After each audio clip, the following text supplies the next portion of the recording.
வணக்கம். இன்றைய முக்கிய செய்திகள். புதுச்சேரி அரியாங்குப்பம் தொகுதிக்குட்பட்ட வீராம்பட்டினம் பகுதியில் தேசிய மக்கள் மன்றத்தை அதன் நிறுவனர் திரு ஜோஸ் சார்லஸ் மார்டின் அவர்கள் திறந்து வைத்தார். புதுச்சேரியின் பல்வேறு பகுதிகளில் தேசிய மக்கள் மன்றம் திறக்கப்பட்டு பொதுமக்களுக்கு பல்வேறு நலத்திட்ட உதவிகள் வழங்கப்பட்டு வருகிறது.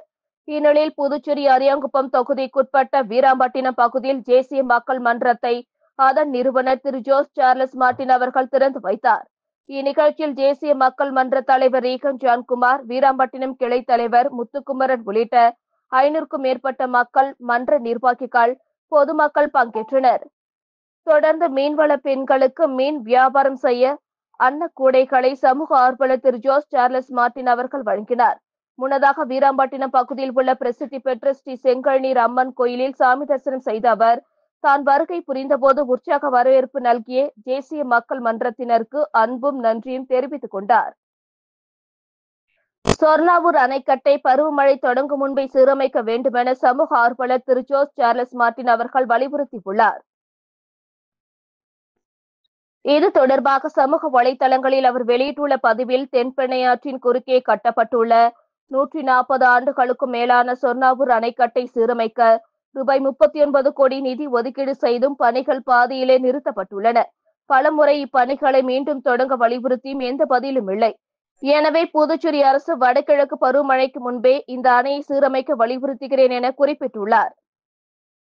புதுச்சேரி திருபுவனை தொகுதிக்குட்பட்ட அரசு பள்ளிகளில் பயிலும் மாணவர்களுக்கு தீபாவளியை முன்னிட்டு சமூக சேவகர் சார்லஸ் மார்டின் அவர்களின் அறிவுறுத்தலின்படி பட்டாசு பெட்டிகள் வழங்கப்பட்டது. திருபுவனை தொகுதியின் சட்டமன்ற உறுப்பினர் அங்காளன் பள்ளி சிறுவர்களுக்கு பட்டாசு பெட்டிகளை வழங்கி தீபாவளி வாழ்த்துக்களை தெரிவித்தார். திருபுவனை தேசிய மக்கள் மன்றம் சார்பில் நூற்றுக்கணக்கான பள்ளி சிறுவர்களுக்கு இந்த பட்டாசு பெட்டிகள் வழங்கப்பட்டன. அனைத்து மாணவர்களும் பட்டாசு பெட்டிகளை மகிழ்ச்சியுடன் பெற்றுக்கொண்டனர். பள்ளி மாணவர்களுக்கு பட்டாசு பெட்டி வழங்கும் நிகழ்வில் திருபுவனை தொகுதியின் தேசிய மக்கள் மன்ற நிர்வாகிகள் மற்றும் சட்டமன்ற உறுப்பினர் ஆதரவாளர்கள் உட்பட பலர் கலந்து கொண்டனர்.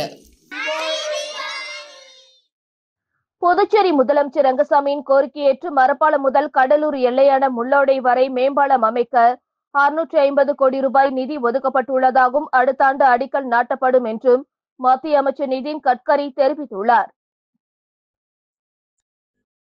புதுச்சேரியில் 436 கோடி ரூபாய் மதிப்பில் இந்திரா காந்தி சதுக்கம் முதல் ராஜீவ்காந்தி சதுக்கம் வரை 4 கிலோமீட்டர் தூரத்தில் உயர்மட்ட வழித்தடம், 25 கோடி ரூபாய் மதிப்பில் 14 கிலோமீட்டர் நீளமுள்ள ஈசிஆர் சாலை மேம்படுத்தல் மற்றும் 1588 கோடி மதிப்பில் புதிதாக அமைக்கப்பட்ட புதுச்சேரி முதல் பூண்டியாங்குப்பம் வரை 4 வழி சாலை நாட்டுக்கு அர்ப்பணிக்கும் விழா புதுச்சேரி ஒழுங்குமுறை விற்பனை கூட வளாகத்தில் நடைபெற்றது.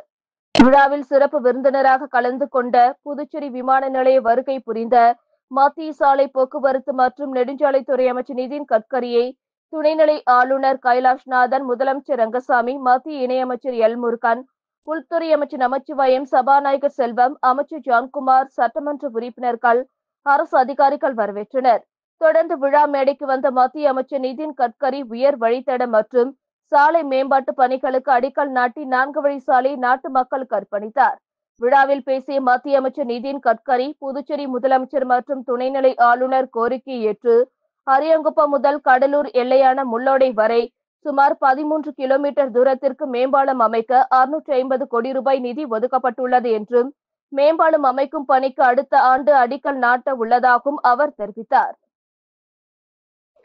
சர்தார் வல்லபாய் பட்டேலின் 150வது பிறந்த நாளையொட்டி போதையில்லா இந்தியாவை உருவாக்க வேண்டும் என்ற கருப்பொருளை மையமாக வைத்து அக்டோபர் 31 முதல் நவம்பர் 25 வரை ஒற்றுமை பேரணி நடைபெற உள்ளதாக உள்துறை அமைச்சர் நமச்சிவாயம் தெரிவித்துள்ளார்.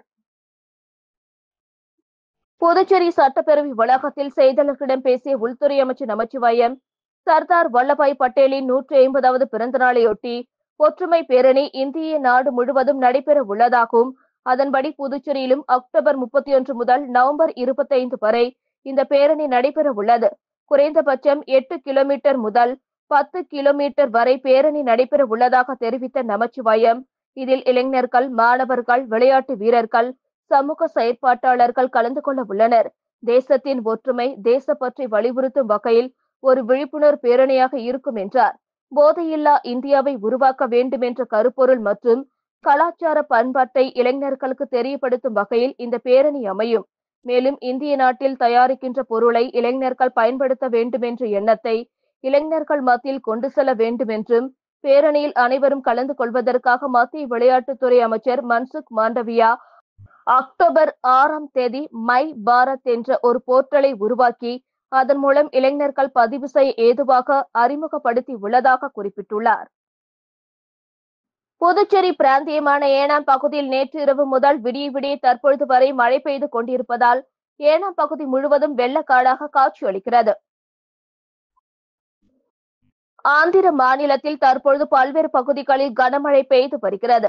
அதன் ஒரு பகுதியாக புதுச்சேரி பிராந்தியமான காக்கிநாடா அருகே உள்ள ஏனாம் பகுதியில் நேற்று முதல் மழை பெய்து கொண்டே இருக்கிறது. இதனால் ஏரி, குளங்கள், வாய்க்கால்கள் நிரம்பி தண்ணீர் வீதிக்குள் நிரம்பி வழிகிறது. இதனால் அப்பகுதி வெள்ளக்காடாக காட்சியளிக்கிறது.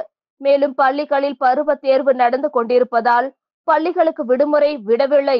மேலும் கல்லூரி பகுதிகளில் தீயணைப்பு துறையினர், பொதுப்பணித்துறையினர், நகராட்சி ஆகிய ஊழியர்கள் தண்ணீர் சூழ்ந்த இடங்களில் பணிகளை செய்து வருகின்றனர். இன்று வரை 86.40 மில்லிமீட்டர் மழை பதிவாகியுள்ளது. புதுச்சேரி அருகே ஒரே நாளில் அதிமுக, திமுகவினர் தனித்தனியாக போட்டி போட்டு தீயணைப்பு நிலையத்தை திறந்து வைத்த சம்பவம் அரங்கேறியுள்ளது.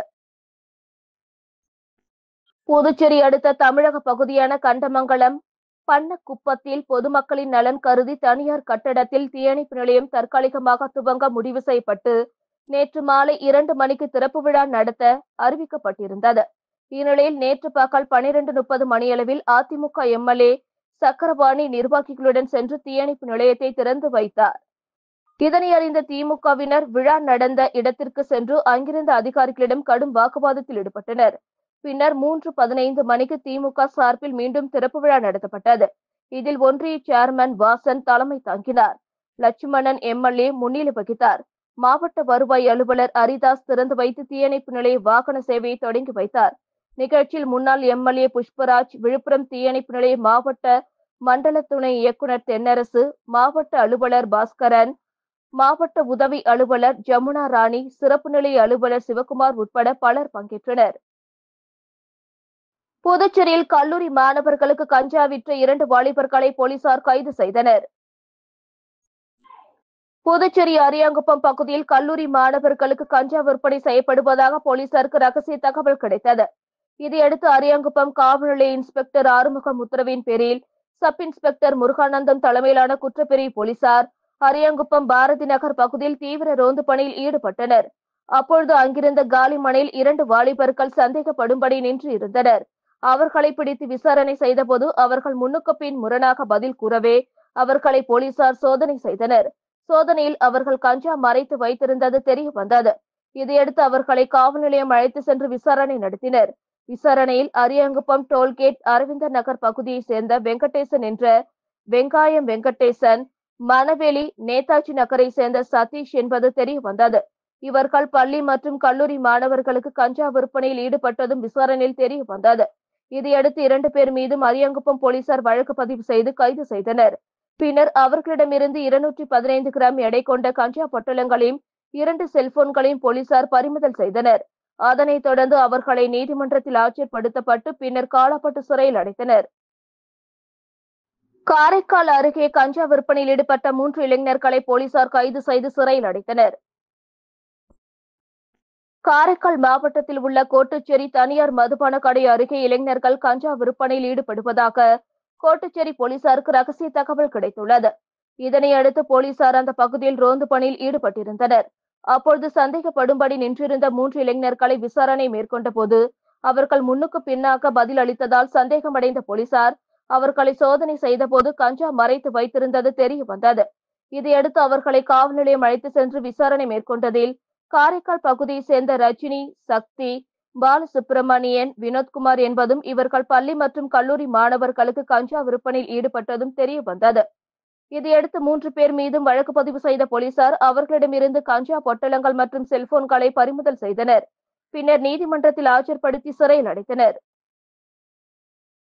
காரைக்கால் அடுத்த திருநள்ளாறு ஸ்ரீ தர்பாரணேஸ்வரர் ஆலயத்தில் புரட்டாசி மாத தேய்பிறை அஷ்டமியை முன்னிட்டு ஸ்ரீ பைரவருக்கு நடைபெற்ற சிறப்பு அபிஷேக ஆராதனையில் ஏராளமான பக்தர்கள் கலந்து கொண்டு சுவாமி தரிசனம் செய்தனர். காரைக்கால் அடுத்த திருநள்ளாறில் உள்ள உலக பிரசித்தி பெற்ற ஸ்ரீ தர்பாரணேஸ்வர சுவாமி தேவஸ்தானம் ஸ்ரீ சனி பகவான் ஆலயத்தில் புரட்டாசி மாத தேய்பிறை அஷ்டமியை முன்னிட்டு பைரவருக்கு சிறப்பு அபிஷேகம் மற்றும் மகா தீபார்த்தனை நடைபெற்றது. புரட்டாசி மாத தேய்பிறை அஷ்டமி தினத்தை முன்னிட்டு பைரவருக்கு சிறப்பு அபிஷேகம் மற்றும் மகா தீபார்த்தனை நடைபெற்றது. அதற்கு முன்பாக பல்வேறு திரவிய பொருட்களால் சிறப்பு அபிஷேகம் நடைபெற்றது. தொடர்ந்து பல வண்ண மலர்களால் அலங்காரம் செய்து ஸ்ரீ பைரவருக்கு சகஸ்ரநாம அர்ச்சனையும் மகா தீபார்த்தனையும் நடைபெற்றது.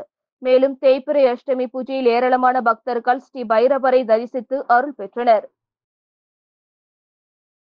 புதுச்சேரி பல்கலைக்கழகத்தில் மாணவர்கள் மீது நடந்த கண்மூடித்தனமான தாக்குதலை கண்டித்து சுயேட்சை எம்எல்ஏ நேரு தலைமையில் ஆர்ப்பாட்டம் நடைபெற்றது. புதுச்சேரி பல்கலைக்கழகத்தில் மாணவர்கள் மீது நடந்த கண்மூடித்தனமான தாக்குதலை கண்டித்தும் மாணவர்கள் மீது போடப்பட்ட பொய் வழக்கை திரும்பப் பெற கோரியும் பல்கலைக்கழக மானியம் குழு 2015 பாலியல் மீதான சரியான விசாரணை குழு அமைத்திட வலியுறுத்தியும் சுயேட்சை எம்எல்ஏ நேரு தலைமையில் புதுச்சேரி பொதுநல அமைப்புகள் மற்றும் காரைக்கால் மக்கள் போராட்டக் குழு சார்பாக அண்ணா சாலை அருகில் கோரிக்கை ஆர்ப்பாட்டம் நடைபெற்றது. ஆர்ப்பாட்டத்தில் பல்வேறு பொதுநல அமைப்பை சேர்ந்த 100க்கும் மேற்பட்டோர் கலந்து கொண்டு கோரிக்கைகளை வலியுறுத்தி கண்டன கோஷங்கள் எழுப்பினர். புதுச்சேரியின் பழமையான குபேர் அங்காடியில் பழுதடைந்த கட்டிடங்களை நீதிமன்ற உத்தரவுப்படி இடித்து அகற்றும் பணி துவங்கியது.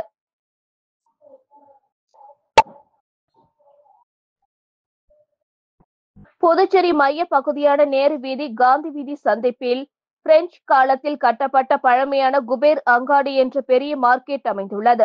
இங்கு 572 நிரந்தர கடைகள், 1000க்கும் மேற்பட்ட அடிகாசு கடைகள் உள்ளன.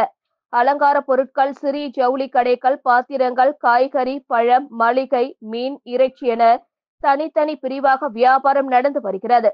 இந்நிலையில் மார்க்கெட் கட்டி பல ஆண்டுகள் ஆவதால் தற்பொழுது மிகவும் சேதமடைந்து உள்ளதாகவும் அசம்பாவித சம்பவங்கள் நடப்பதற்கு முன்பாக அவற்றை இடித்து அகற்ற வேண்டுமென புதுச்சேரியை சேர்ந்த சமூக ஆர்வலர் கோபால் சென்னை உயர்நீதிமன்றத்தில் பொதுநல மனு தாக்கல் செய்தார். மனுவை விசாரித்த நீதிமன்றம் புதுச்சேரி நகராட்சி ஆணையர் மற்றும் அதிகாரிகளை அழைத்து உடனடியாக பழுதடைந்துள்ள கட்டிடங்களை இடித்து அகற்றும்படி உத்தரவிட்டது. அதன் பேரில் நகராட்சி மூலம் முதற்கட்டமாக பெரிய மார்க்கெட், இறைச்சி விற்பனை பகுதிகளில் உள்ள பழுதடைந்த கட்டடங்களின் 51 கடைகள் இடித்து அகற்றும் பணி இன்று துவங்கப்பட்டது. தொடர்ந்து மற்ற கட்டடங்கள் இடித்து அகற்றப்படும் என அதிகாரிகள் தெரிவித்துள்ளனர்.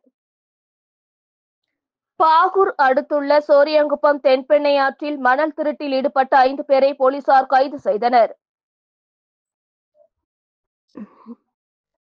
புதுச்சேரி மாநிலம் பாகூர் அடுத்துள்ள சோரியாங்குப்பம் தென்பெண்ணை ஆற்றில் மணல் திருட்டு நடப்பதாக புதுச்சேரி போலீஸ் கட்டுப்பாட்டு அறைக்கு புகார் சென்றது. அதன் பேரில் பாகூர் போலீசார் சோரியாங்குப்பம் நவமால் கோவில் பகுதியில் ரோந்து சென்றபோது 5 பேர் கொண்ட ஒரு கும்பல் தென்பெண்ணை ஆற்றின் கரையை சேதப்படுத்தி ஒரு டிராக்டர் பெட்டியில் மணலை ஏற்றிக் கொண்டிருந்தனர். இதையடுத்து மணல் திருட்டில் ஈடுபட்ட சோரியாங்குப்பத்தை சேர்ந்த பெருமாள், சீனிவாசன், நாராயணன், முருகையன், ஆறுமுகம் ஆகியோர் மீது வழக்கு பதிந்து அவர்களை கைது செய்து டிராக்டர் மற்றும் 1.5 யூனிட் மணலுடன் டிப்பர் பெட்டியை போலீசார் பறிமுதல் செய்தனர். தீபாவளி பண்டிகையை முன்னிட்டு பாண்லே நிறுவனத்திற்கு கூட்டுறவு சங்கங்கள் மூலம் பால் வழங்கிய பயனாளிகளுக்கு ஊக்கத்தொகை வழங்கப்படும் என முதல்வர் ரங்கசாமி அறிவித்துள்ளார். முதலமைச்சர் ரங்கசாமி வெளியிட்டுள்ள அறிக்கையில், புதுச்சேரியில் கடந்த ஆட்சியில் நலிந்து போன கூட்டுறவு சங்கங்களை மேம்படுத்துவதற்காக நடவடிக்கை எடுக்கப்பட்டு வருகிறது. கூட்டுறவு அங்காடிக்கு ரூபாய் 1 கோடி மானியம் வழங்கப்பட்டுள்ளது. அங்காடியில் மளிகை பொருட்கள், காய்கறிகள் மற்றும் தீபாவளி பண்டிகையை முன்னிட்டு பட்டாசு விற்பனை செய்யப்படுகிறது. சர்க்கரை ஆலை நெசவாளர் கூட்டுறவு சங்கங்களை இயக்குவதில் சிரமம் உள்ளது. சர்க்கரை ஆலையை தனியார் பங்களிப்புடன் இயக்குவதற்கு நடவடிக்கை எடுக்கப்பட்டு வருகிறது. பாண்லே நிறுவனத்திற்கு 2024 முதல் 2025 ஆண்டில் 102 கூட்டுறவு சங்கங்களின் மூலம் பால் வழங்கி 7500 பயனாளிகளுக்கு ஊக்கத்தொகை தீபாவளி பண்டிகைக்கு முன்பு வழங்கப்படும். அதாவது மொத்த மதிப்பில் ரூபாய்க்கு 5 பைசா வீதம் ஊக்கத்தொகை வழங்கப்படும். இதனால் பாண்லே நிறுவனத்திற்கு ரூபாய் 3 கோடி கூடுதலாக செலவாகும் என குறிப்பிடப்பட்டுள்ளது. பாலியல் குற்றச்சாட்டுக்காலான விடுதி காப்பாளராக பொறுப்பு வகிக்கும் பேராசிரியரை நீக்க வலியுறுத்தி பல்கலைக்கழகத்தில் மீண்டும் மாணவர்கள் போராட்டத்தில் ஈடுபட்டனர். புதுவை பல்கலைக்கழக வளாகத்தில் உள்ள விடுதியின் காப்பாளராக புவி அறிவியல் துறை பேராசிரியர் சைலேந்திர சிங் பணியாற்றி வருகிறார். இவர் மீது பாலியல் தொல்லை புகார் உள்ளதால் அவரை நீக்க கோரி இந்திய மாணவர் சங்கத்தின் செயலர் பிரவீன்குமார் தலைமையில் மாணவர்கள் சுமார் 100 பேர் திரண்டு முற்றுகை போராட்டத்தில் ஈடுபட்டனர். இதையடுத்து அவரை காப்பாளர் பொறுப்பிலிருந்து நீக்குவதாக பல்கலைக்கழக நிர்வாகம் தெரிவித்துள்ளது. மேலும் விடுதியில் அவர் பெயர் இடம் பெற்றிருந்த பலகையும் அகற்றப்பட்டது. இதையடுத்து மாணவர்கள் போராட்டத்தை கைவிட்டனர். புதுச்சேரியில் எதிரே வந்த பைக் மீது மினி லாரி மோதியதில் தனியார் தொழிற்சாலை ஊழியர் சம்பவ இடத்திலே உயிரிழந்த சம்பவம் சோகத்தை ஏற்படுத்தியுள்ளது. புதுச்சேரி 10 கண் அடுத்த செல்லிப்பட்டு கிராம பகுதி பிரதான சாலையில் இன்று மதியம் மினி லாரி ஒன்று செங்கல் ஏற்றி வந்து கொண்டிருந்தது. அப்பொழுது எதிரே வந்த பைக்கின் மீது எதிர்பாராத விதமாக மினி லாரி மோதியதில் பைக்கில் வந்தவர் தூக்கி வீசப்பட்டார். ரத்த வெள்ளத்தில் கிடந்தவர் சம்பவ இடத்திலே உயிரிழந்தார். இதனை கண்டு அதிர்ச்சியடைந்த அப்பகுதி மக்கள் விபத்தை ஏற்படுத்திய மினி லாரியை சிறைப்பிடித்த போது லாரி ஓட்டுநர் தப்பித்து சென்றார். இது குறித்து தகவல் அறிந்த வெளியனூர் போக்குவரத்து போலீசார் சம்பவ இடத்திற்கு விரைந்து வந்து உடலை கைப்பற்றி பிரேத பரிசோதனைக்காக அரசு மருத்துவமனைக்கு அனுப்பி வைத்தனர். விபத்தில் உயிரிழந்தவர் வலவனூர் பகுதியைச் சேர்ந்த ராஜா என்பதும் மேட்டுப்பாளையத்தில் உள்ள தனியார் கம்பெனியில் உற்பத்தி மேலாளராக பணிபுரிகிறார் என தெரிய வந்தது. இறந்து போன ராஜாவிற்கு 3 மாத பெண் குழந்தை உள்ளதாக விசாரணையில் தெரிய வந்தது. மேலும் விபத்து தொடர்பாக போலீசார் வழக்கு பதிவு செய்து விசாரணை மேற்கொண்டு வருகின்றனர். இத்துடன் செய்திகள் நிறைவடைந்தன. வணக்கம்.